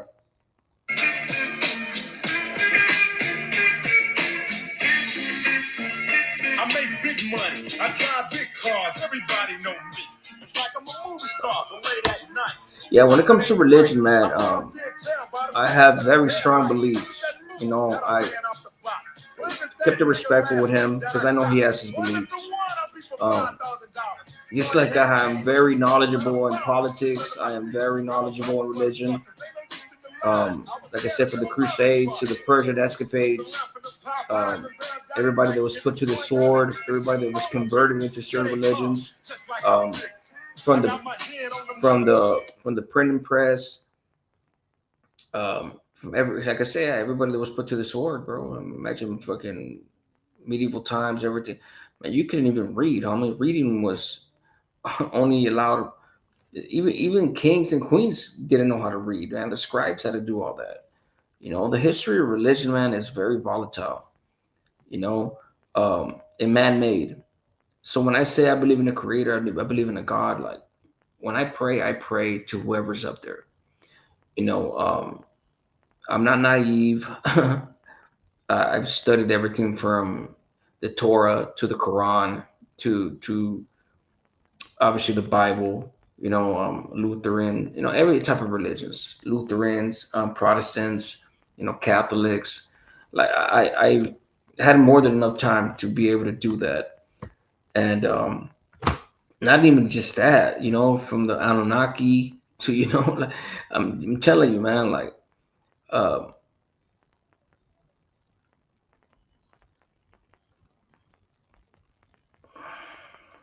The reason I don't really talk about it is because I ain't trying to sit here and trying to, if you're Santa Barbara from to accept, press 1. To send a voicemail, John press Villa, 2. I think they're gonna talk shit right now. What's up with it, man? Who's this, man? He didn't think I was gonna answer. It says Santa Barbara, 805 area, and it said John Villa. One thing he should know, or anybody should know, is that if dude calls in, I want Gunner to call in. Call in, bro. And let everybody know why you won't fight me. How's that? And your buddy, for that matter. All right. No more calls, man. No more calls. I'm about to get up out of here. I mean, if they call before I leave, cool, I'll answer the call, but no more calls. If you guys, if it's one of you guys, please do me the favor. I'll take calls tomorrow. I wasn't even really trying to take calls, but I appreciate every single one of you guys that called in. I really do, man. That means a lot to me. It's all right. Like the Hoffman brothers, our era show Scars is the last one. I like some of it. The Serpents is the last one. I consider it classic. Okay. Let's see.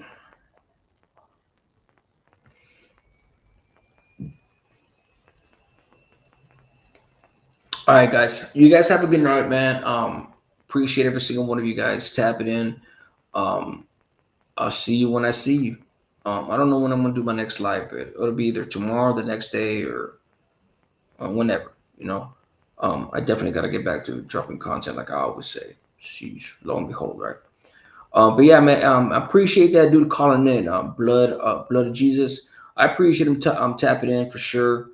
You know, I'm always wary about talking about religion because I mean, if I talk to you one-on-one, I mean, I used to get in debates with dudes on the yard and everything, you know. Um, so it's something that I've always been worried about. I mean, it's not that I can't hold my own on a debate or whatnot, but it's just like it's kind of like it's controversial, man. And I'm very cynical when it comes to shit like that. All right, you guys be safe, man. I'm out.